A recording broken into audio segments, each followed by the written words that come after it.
Olá, seja muito bem-vindo, seja muito bem-vinda. Eu sou a Gabriela Varelli, esse é o Videocast em Detalhes. Aqui sempre com um convidado ou uma convidada, a gente mergulha numa temática ou numa notícia do momento.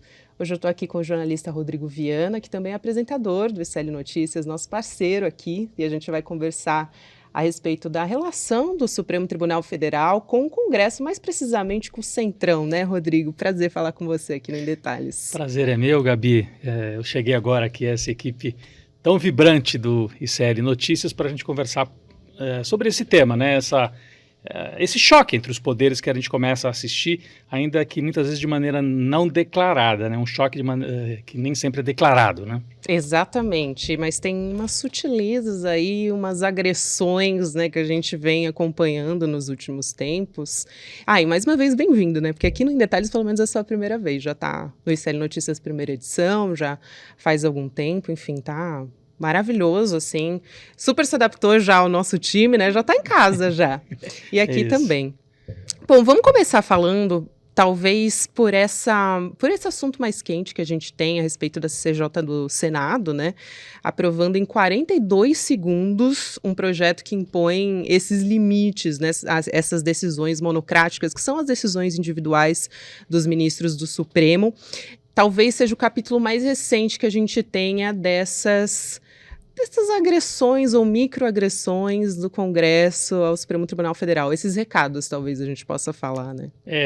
Tem uma palavra assim, escaramuças. Isso. Já que a gente está numa fase, infelizmente, de guerra, né? Escaramuça não chega a ser uma batalha, né? Um confronto não declarado.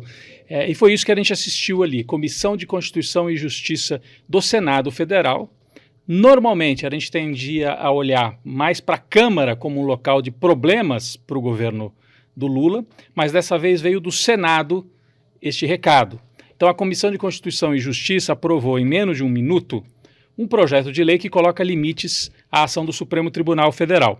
São várias mudanças, né?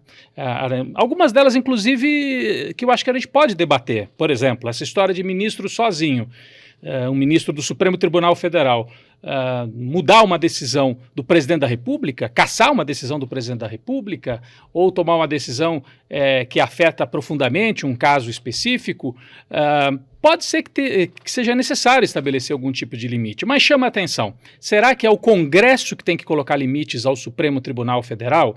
É o Congresso que tem que dizer como é que o Supremo Tribunal Federal vai trabalhar? Eu trouxe aqui uma listinha, né? O que a Comissão de Constituição e Justiça fez? Primeiro, deixar claro que ainda não foi aprovada a lei. A comissão, acho que todo mundo sabe, né? No Congresso Nacional, os temas, as leis, primeiro passam por comissões e depois tem que ir a plenário para uma aprovação definitiva. Por enquanto foi um mérito, né? Exatamente. Por enquanto passou pela comissão, mas chama a atenção que tenha sido aprovado rapidamente, né? Como um recado mesmo. O que diz essa proposta de emenda constitucional? Ela diz o seguinte: ela coloca limites para os pedidos de vista, que é aquele momento em que um juiz para o julgamento e fala, eu quero olhar melhor esse caso. E antigamente não tinha regra. O ministro pode colocar vistas e ficar meses e meses e meses sem devolver o processo para julgamento. E que muitas vezes é visto como uma manobra também para dar uma travada na pauta. É claro, é uma manobra, Então esse ponto foi aprovado na PEC. Outro ponto que foi aprovado, as decisões monocráticas. Então, decisões monocráticas que tenham como efeito suspender leis ou atos normativos que atinjam a coletividade. Ou proíbe também, essa PEC, proíbe decisões monocráticas do Supremo, ou seja, de um ministro sozinho, para suspender atos do presidente da República, dos presidentes da Câmara, do Senado e do Congresso. A gente até conversava, né? Se essa regra aqui tivesse valendo, o Gilmar Mendes, por exemplo, não poderia ter impedido o Lula de ser ministro da Dilma. Não sei se todo mundo se lembra. Vamos lembrar essa história? Você tem aí? Vamos? Não, eu acho que faz muito sentido você trazer, né? Porque a gente teve... Vou trazer aqui agora, né? O Gilmar Mendes, quando ele... Peraí, eu tenho uma fala dele, mas também tem a história dele no passado, né? Que ele impediu o presidente Lula de ser ministro, foi por meio de uma decisão monocrática, né? Foi em 2016, se não me engano, um pouco antes. Tô pegando aqui a data exata pra gente. Um pouco antes da derrubada da Dilma, um pouquinho antes da Dilma ser afastada. O Gilmar Mendes, enquanto você vai pegando aí o detalhe, o Gilmar Mendes, numa canetada, cassou. 2016, exatamente. Um pouquinho antes da Dilma ser afastada. Estava naquele momento de crise, a Dilma queria trazer o Lula para a Casa Civil, né? Para tentar articular a resistência por dentro do governo. Gilmar Mendes, numa canetada, impediu. É algo profundamente estranho. Um ministro do Supremo impedir a posse de um ministro do Poder Executivo. Então, por isso que eu digo que essa PEC que foi aprovada tem algum sentido, faria sentido. Mas a questão que eu queria, depois, se a gente tiver tempo, é tentar entender por que o Senado resolveu aprovar isso nesse momento e sob comando de um personagem específico, que é o Davi Alcolumbre, que é o presidente dessa comissão. Vamos entrar nessa também. Deixa eu só dar a informação completa para quem não acompanhou naquela época, né? Foi em 2016, o Gilmar Mendes tomou essa decisão a respeito do presidente Lula, suspendendo a nomeação para a Casa Civil, decisão que foi uma reação, ela foi proferida depois de uma ação que foi apresentada pelo PSDB e pelo PPS, e aí ele diz, né, afirma que ele viu uma intenção de Lula em fraudar as investigações sobre ele na Operação Lava Jato, porque esse era o contexto brasileiro que a gente estava vivendo, né? O argumento era que o Lula queria virar ministro para se safar, porque ele corria o risco de ser preso, e aí quem declararia a prisão era o Moro. O Lula virando ministro, ele não poderia mais ser julgado pelo Moro, o caso dele sairia da vara lá de Curitiba. Então, toda a teoria era, não, o Lula quer virar ministro para escapar da punição do Sérgio Moro, e aí o Gilmar Mendes foi lá e impediu a posse. De repente, Lula poderia até ter virado ministro, né? Podia. Se não fosse essa decisão do ministro Gilmar Mendes. Então, acho que realmente cabe o questionamento dessa ação. É um caso clássico de uma decisão monocrática, né? Parece um palavrão, quer dizer, é uma decisão tomada sozinho. Porque no Supremo você tem 11 ministros, então, teoricamente, as decisões deveriam ser coletivas, né? De vez em quando eles dão uma liminar ou outra, mas daí essa PEC, proposta de emenda constitucional, estabelece alguns limites para que os ministros, em alguns casos, não possam dar essas decisões monocráticas, né? Então, a minha pergunta é, por que estão preocupados com isso agora, né? Lá atrás, ninguém falou nada sobre isso, do tipo, nossa, o Gilmar Mendes sozinho está impedindo a posse do Lula e tal. Por que agora há esse movimento? Há um movimento, na verdade, dentro do Congresso, de certo ataque ao Supremo Tribunal Federal, e a gente precisa entender por quê, né? Exatamente, e acontece no momento em que muitos parlamentares dizem que o Judiciário, que o Supremo Tribunal Federal está querendo legislar em cima de muitas pautas, né? Por exemplo, a gente vai falar aqui também o porte de maconha. Então, me parece uma reação muito imediata que está acontecendo por parte do Senado, que justamente você falou muito bem, né? A gente não costuma ver uma reação por parte do Senado, a gente espera por parte da Câmara dos Deputados. Sim. Ainda mais vindo de Davi Alcolumbre, que inicialmente se mostrava ali como um aliado de Lula, né? Nomeou 3 ministros no início do governo, a gente teve Daniel do Vaguinho, Juscelino Filho e também o Wagner Góes, que é do PDT, mas... Valdez, né? O Valdez Góes, isso, perdão. E entrou na cota do União Brasil, né? Apesar de ser do PDT. Então, me parece que é um contexto que dá um recado ali muito específico, né? Assim, Sim. então, a gente também vai legislar aqui em cima do Supremo Tribunal Federal, sabe? É uma forma de mandar um recado para o Supremo. O Supremo Tribunal Federal, como você falou aí, interpretou, o papel do Supremo é interpretar a Constituição, inclusive para dizer, essa lei não é constitucional, ou nesse caso aqui existe proteção constitucional para se estabelecer uma outra interpretação. É o caso, por exemplo, da maconha, né? Você estabelecer algum tipo de limite para porte de maconha em pequenas quantidades. O caso do aborto, né? O voto da Rosa Weber, que foi um voto histórico e que provocou muitas reações dos setores conservadores. Então, o Supremo Tribunal Federal adotou aí posições mais liberais, mais avançadas em vários temas. Então você tem, fora isso, o Supremo, como a gente sabe, é que colocou limites ao golpismo bolsonarista nos últimos anos, especialmente em 2022 e no 8 de janeiro de 2023. Então, o papel do Alexandre de Moraes e do Gilmar Mendes e de outros ministros colocando limites, de um lado, na questão política do golpismo, e de outro, com decisões que desagradam a extrema-direita bolsonarista, por serem decisões mais liberais no campo dos costumes, hein? O direito das mulheres, a questão da maconha, a questão do marco temporal também dos povos indígenas. Então, são vários casos em que o Supremo se posiciona de maneira mais progressista, não chega a ser de esquerda, maneira mais progressista, mais progressista, acho. mais, né? Ou seja, não são interpretações conservadoras. Mas você acha que teve um estopim? Foi a ministra Rosa Weber, talvez, ter feito um discurso ali muito marcante na saída dela a respeito do aborto, ou você acha que foi essa conjunção Eu acho mesmo? que é a conjunção. Eu acho que vamos voltar ao personagem que você citou, eu citei também, né, o Alcolumbre, que é o presidente da Comissão de Constituição e Justiça. Ele não é um ultraconservador, um extremista bolsonarista. Ele é um homem do centrão, que está ali para fazer os acordos de sempre e ocupar posições e tirar vantagens com nomeações no governo federal. O que acontece? Como no Senado você tem uma bancada forte de extrema-direita bolsonarista, o Alcolumbre é o presidente da Comissão de Constituição e Justiça, mas ele é pré-candidato à presidência do Senado. Vai acabar o mandato do Rodrigo Pacheco, que é o atual presidente, e o Alcolumbre já está de olho. Eu quero essa vaga da presidência do Senado para mim. Inclusive porque eles tinham ali um certo combinado, né, É, de que seria uma sucessão. Exato. Aí Rodrigo Pacheco sairia e o Davi Alcolumbre assumiria de novo essa posição, né? Então, Muito bem pelo menos, lembrado, ele vislumbrava isso. Exatamente, porque, então vamos lá, o Alcolumbre foi o presidente do Senado, aí o Rodrigo Pacheco veio no lugar dele, eles têm uma proximidade, um acordo, e o combinado é que agora o Alcolumbre voltaria.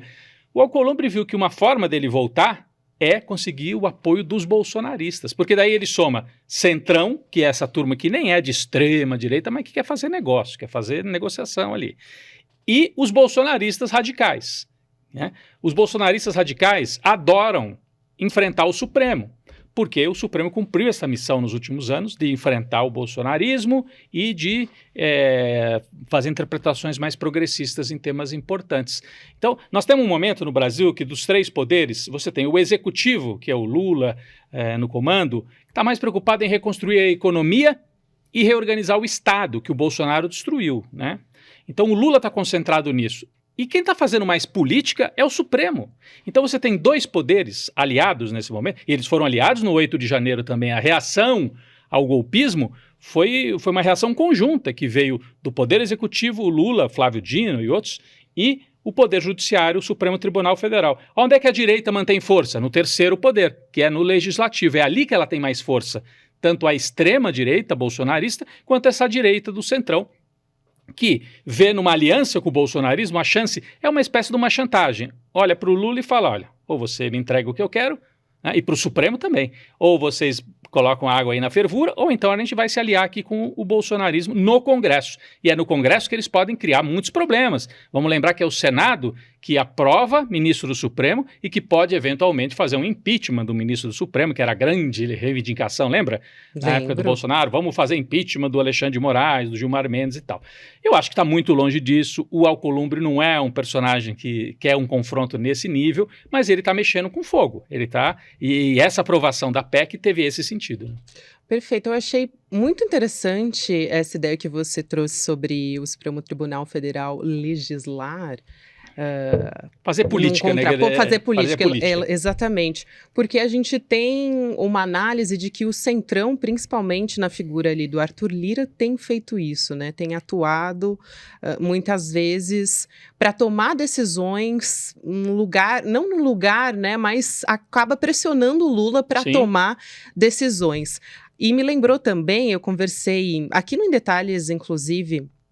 Quem acompanha o podcast talvez se lembre, com o Marcos Nobre, e ele faz uma análise a respeito do centrão temerário e o centrão light, né? Tem mais, né? Vamos dizer assim, né? O temerário e o que teme, vamos dizer assim. Que teme, por exemplo, que a democracia seja sequestrada, vamos colocar nesses termos assim, né? Que é aquela ala da extrema-direita, enfim, que a gente já conhece toda a história, e que muitos do Centrão aceitaram se alinhar com essa direita para fazer política, ainda que seja um risco enorme, né? Já que, no sentido que a gente está falando de golpe, né? Ou de uma tentativa de golpe lá no 8 de janeiro, poderia, de repente, deixar de existir o Congresso Nacional.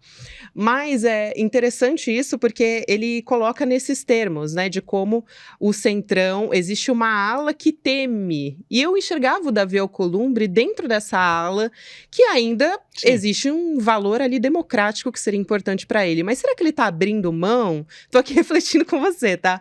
Mas será que ele está abrindo mão desses valores, se aliando ao bolsonarismo para talvez conseguir se alçar ao posto de presidente do Senado? É isso mesmo. Não tem tantos limites assim o Alcolumbre, tanto que ele foi também um aliado do Bolsonaro, né? Eles são aliados do governo que tiver ali, do governo de turno.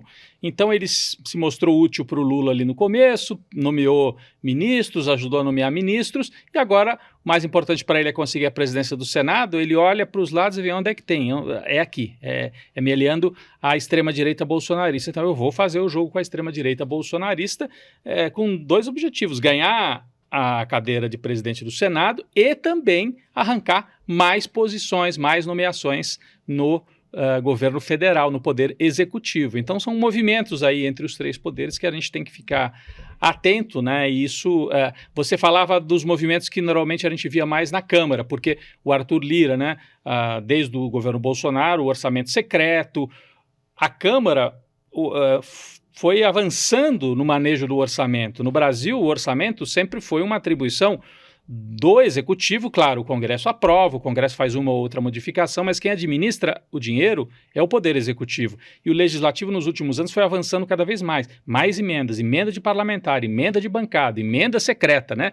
E estão avançando, se deixar, vão avançar transformando quase num semi-parlamentarismo a gestão pública no Brasil. Isso acontecia mais em relação à Câmara. O Senado, um pouquinho mais comportado com o Rodrigo Pacheco. Mas o Rodrigo Pacheco, atual presidente do Senado, aceitou fazer esse jogo junto com o Alcolumbre. Então, para a gente ver que é muito tênue a distância entre um Lira e um Rodrigo Pacheco.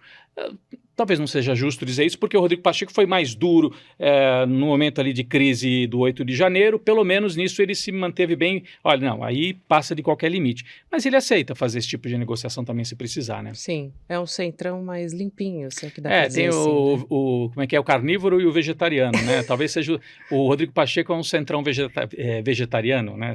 Com todo o respeito aos vegetarianos, né? Eu mesma sou vegetariana. Então, desculpa, retiro o que eu falei. Tá tudo certo. Tá tudo certo, muito boa essa comparação. Tem uma outra PEC também que eu acho a pena a gente falar, que foi protocolada no dia 4 de outubro, ou seja, no mesmo dia que o Senado levou 42 segundos na CCJ para aprovar esse projeto aí das decisões monocráticas, né? Que é aquela que restringe a 15 anos os mandatos dos ministros do Supremo. E aí tem outros aspectos ali dessa proposta, né? Tipo, modificações no processo de escolha também dos membros da corte e dos tribunais superiores. Eu acho que também a gente pode trazer essa discussão, porque não deixa de ser interessante, né? Foi inclusive, que a gente acabou levantando quando o ministro Zanin entrou no Supremo, né? Que a gente falou, poxa, vai aí ficar mais ad eterno, né? 30 anos. E, aliás, é uma proposta, se eu não estou enganado, mas não, é fato. O Flávio Dino, quando era parlamentar, tinha essa proposta de estabelecer mandatos para os ministros do Supremo Tribunal Federal. Então não é uma proposta que seja de direita ou de esquerda, é um debate possível, né? Você, em alguns países, funciona como no Brasil. O sujeito vira ministro ou ministra e vai até se aposentar. Em outros países, não, você tem mandato, então é por tempo determinado. Eu não tenho uma posição fechada sobre isso, o que é melhor, o que é pior. Me dá a impressão que quando o sujeito é um mandato permanente assim, ele tem mais independência, né, do que se for um mandato fechado, que vai dar conta de uma certa conjuntura específica ali, né? Então, me parece que para o quadro brasileiro de tanta pressão sobre o Supremo, seria melhor deixar do jeito que está. Porque outra coisa que o Bolsonaro queria também era ampliar o número de ministros. Se ele ganhasse a eleição, ele queria subir de 11 para 15. Ele tinha essa proposta já rodando. Se ele ganhasse a eleição, vou até bater na madeira aqui, né, porque não ganhou, ele ia subir de 11 para 15, porque daí ele poderia nomear vários e teria uma maioria de extrema-direita no Supremo. A gente vê que os dois que ele nomeou fazem o jogo fechado de direita. E já faz um estrago ali, né, na hora de formar a maioria, exatamente. Imagina se tivesse meia dúzia, né, então muda bastante o jogo, né? Sem dúvida. Eu também destaquei algumas falas dos ministros, né, por conta desse cenário que a gente está vivendo. Gilmar Mendes, por exemplo, ele questionou, ele chamou de pensamento movimentos reformistas que miram só o Supremo Tribunal Federal. Já o ministro Roberto Barroso diz que não existe um poder hegemônico. O Pacheco mesmo também já vem tentando colocar panos quentes nessa história, porque é isso, né? Ele, normalmente, perante a imprensa ou nas declarações públicas, é alguém que tenta passar ali como moderado. Né? Exatamente. Mas eu te pergunto, como que o governo Lula pode lidar com essa crise, né? Porque fica numa saia justa também. A impressão que eu tenho olhando o quadro geral, eu até já falei sobre isso no Série Notícias Primeira Edição, né? É que o Lula e o Supremo fizeram uma espécie de acordo nesses primeiros meses de governo do Lula, em que quem compra as brigas mais pesadas é o Supremo. Porque se o Lula fosse gastar energia com isso, ele não conseguia se concentrar, ele, o Haddad e outros, né, na reorganização do Estado, dos programas sociais, da economia, que é o que o Lula está fazendo. Das relações internacionais, num mundo tão conturbado, o Lula está se concentrando mais nisso. Eu tenho a impressão que o Lula, se puder, passa longe dessa polêmica, deixa para o Supremo fazer esse debate e dizer, olha, não é assim, querem reformar o Supremo é que tem que fazer a autorreforma, não o Congresso e tal. Então eu acho que o Lula, podendo se afastar dessa briga, ele vai preferir se afastar, apesar de ser um sinal também para o Lula. Quando o Alcolumbre manda esse sinal para o Supremo, não deixa de ser um sinal para o Lula de que, olha, nós podemos sim nos aliar ao bolsonarismo, e se o Bolsonaro ou o bolsonarismo se mostrarem viáveis para 2026, nós podemos pular para o lado de lá de novo. É o sinal que e o Lula está vendo tudo isso, está observando isso tudo, né? Agora, ainda que não seja uma chantagem tão explícita como, por exemplo, nas CPIs, que a gente pode falar, por exemplo, da CPI do MST, sim, sobre como acabou desidratando justamente porque o Centrão conseguiu angariar os cargos que queria ali no governo federal. E a CPI do 8 de janeiro nem preciso falar, né? Porque aí foi por água abaixo mesmo, e acho que foi talvez um erro de cálculo da extrema-direita mesmo. É interessante, né? essa lembrança que você trouxe, né? Porque eu mesmo disse aqui no começo, bom, o poder onde a direita tem mais força é o legislativo. E aí eles abriram 2 CPIs, né? Uma do MST, que podia ter feito muito estrago, mas não tinha muito... Inclusive a quinta aberta no governo do PT, né? Sempre bom lembrar também. É a quinta, né? Porque eles abriram outras nos outros governos de Lula e Dilma, e mais uma vez saíram sem nada, porque tem toda essa discurseira que tem dinheiro desviado, que é movimento comunista, que o campo... que fizeram várias visitas a assentamentos, levaram um monte de gente para dar depoimento e terminou numa grande derrota da extrema-direita, a CPI do MST, porque não tem o que mostrar. O MST é um movimento social, ainda bem que existe o MST. É um movimento que ajuda a organizar as pessoas no campo. É melhor que seja assim do que seja um caos, do que seja uma barbárie completa, né? E a outra, do 8 de janeiro, eles abriram para tentar constranger o governo com aquele discurso de que o Lula, o Flávio Dino fizeram de propósito, abriram o palácio. Tem a dó, né? E foram derrotados também na CPI do 8 de janeiro, o que mostra que o governo também tem margem de manobra. Não é uma situação, nós estamos conversando aqui, mas não é que está assim uma situação desesperadora, o Lula perdeu o controle, não. É só, como eu falei no começo, é escaramuça, que é uma palavra assim antiga, né, parece um palavrão, mas significa assim, é um recado, não chega nem a ser uma batalha, é assim, né, você faz um dano para o seu oponente ali, olha, eu posso provocar mais dano, por enquanto tá só isso aqui, se você não me atender, eu posso provocar mais dano, sair da escaramuça para um ataque aberto. Né? E existem até cálculos, assim, né, que a gente percebe nas sutilezas, por exemplo, a saída da ministra do Esporte, aí se nomeou alguém alinhado ao Centrão, que o Centrão queria, mas também não se fez muito alarde ali na hora de passar o cargo para ele, quer dizer, me parece também que Lula muitas vezes faz essa avaliação de qual é o melhor momento para fazer essa entrega, vamos dizer assim. Não deixa de ser também uma... também é o recado. Exato, o também Lula também manda recado. Você lembrou muito bem. A posse dos ministros, eles até estranharam, porque os outros ministros são sempre posses públicas. O Lula fez algo discreto, assim, para dizer, olha, eu não vou fazer barulho. Assim, vocês insistiram, eu entreguei o cargo.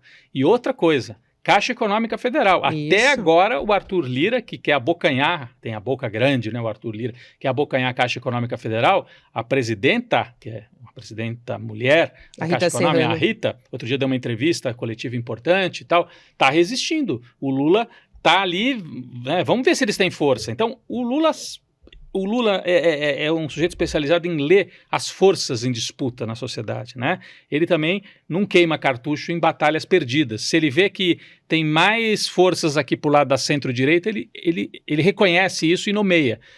Agora, ele segura um pouco, então ele entregou o ministério, mas a Caixa ele segurou, falou, não, deixa eu ver se realmente eu preciso entregar a Caixa para esses caras, parece que não. Então, são movimentos de parte a parte, e olha, é bom a gente se acostumar que eu acho que isso vai durar os 4 anos do governo do Lula. Né? É isso. Aí, para fechar só a nossa conversa, eu quero saber da tua avaliação, em específico, sobre esses casos que a gente falou, a respeito do marco temporal, aborto e também o porte de maconha. Você acha que o judiciário está legislando ou você acha que ele está tomando decisões que o legislativo não assumiu? Por exemplo, o porte de maconha eu acho que é um bom exemplo para a gente trazer, porque hoje quem decide qual é a pena é o policial, né? Quer dizer, se você é um traficante ou não, depende da cor da sua pele, né? A gente sabe que é assim que funciona, mas se você tiver com uma quantidade pequena, quem vai definir se é traficante ou não hoje é o policial. Quer dizer, nunca se encarou essa discussão aqui no Brasil, então a gente vai ficar esperando o legislativo? Como que se tem essas discussões? E é um assunto judicial mesmo, né? Porque diz respeito à polícia e a cumprimento de pena, e é um poder. Vamos lembrar que o judiciário é um dos 3 poderes da República, né? Então, eu acho que no caso da maconha, interpretar quando que é um crime, quando que não é. No mundo ideal, a gente poderia ter um debate sério, adulto, sobre essa questão das drogas e isso passar pelo Congresso Nacional, mas nós não estamos com um clima para isso. Estamos vendo no mundo, não é só aqui no Brasil. A extrema-direita está muito ouriçada e se você abre um debate sobre esse, você dá uma munição para a extrema-direita no Congresso. Então eu acho que é melhor e que bom que nós temos uma composição no Supremo que permite avançar nesses temas ali, enquanto no Congresso a gente não consegue uma discussão um pouco mais abrangente, mais definitiva.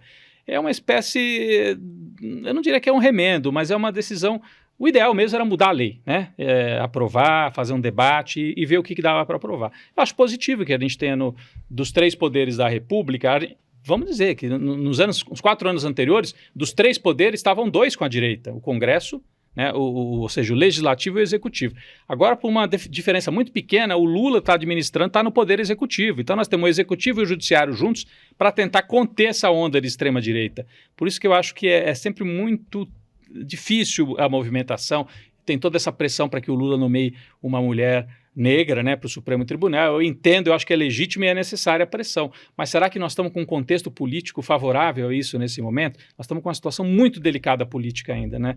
Não faz 8 meses atrás a gente teve uma tentativa de golpe de Estado no Brasil. O Lula tem essa aliança com setores no Supremo que são às vezes setores de centro-direita. Quem é o Gilmar Mendes? Quem é o Alexandre de Moraes? Eles vieram de uma direita, não uma direita fascista, de uma direita liberal, de uma direita, enfim, da direita de São Paulo, no caso do Alexandre de Moraes, o Gilmar Mendes também era próximo dos tucanos. O Lula tem uma aliança com esse pessoal para tentar estabelecer limites para os extremistas. Se o Lula nomeia, fala, eu vou seguir a minha linha histórica, o PT, que é vou nomear uma mulher e tal, seria justo? Seria justo. Mas será que ele não está dando um sinal ruim para essa turma, Alexandre de Moraes, Gilmar Mendes, de quem ele precisa agora para estabelecer essa aliança? Então, não estou dizendo que as pessoas não têm que fazer pressão, mas só para a gente entender os movimentos que tem em jogo entre os poderes neste momento e por isso que a gente veio conversar sobre essa escaramuça, esse sinal, essa espécie de aviso que o Congresso deu tanto para o Lula como para o Judiciário. É muito complexa a situação. Não, é muito complexo. Sem contar que senão a gente teria que discutir caso a caso, né? Por exemplo, o aborto foi de cima para baixo, num contexto de ditadura militar, então nunca se foi discutido de fato. Mas, Rodrigo, muito obrigada. A gente passou voando, a gente teria que ter talvez mais meia hora, e a gente ainda ficou conversando, gente, só para contar aqui dos bastidores antes do programa. Mas será que em meia hora, né, a gente vai conseguir abordar tudo, né? Não fica... Talvez a gente consiga abordar em menos tempo. Na verdade, faltou tempo aqui pra gente conversar. Dava pra falar Adorei mais. nossa conversa, foi um prazer te receber aqui. Eu que agradeço. E seja sempre bem-vindo, tá? Obrigado, parabéns pelo trabalho aqui. Obrigada, beijo pra Rodrigo. todo mundo que nos acompanha. Você também. Um beijo, até a próxima. Bom, o Videocast em Detalhes fica por aqui. Próximo episódio vai ao ar às 10h30 da manhã, ao vivo no YouTube, por onde você acompanha toda a programação do ICL Notícias, nos canais do Instituto Conhecimento Liberta e Eduardo Moreira no YouTube, de segunda a sexta-feira. E você também pode acompanhar o Em Detalhes nas plataformas de áudio. A partir das 7 horas da manhã tem episódio disponível para você. Para quem acompanha essa transmissão agora pelo YouTube, você fica com o videocast Mercado Investimentos, com André Campedelli e a Débora Maganha, e às 6 horas da noite com o ICL Notícias, segunda edição. Até mais.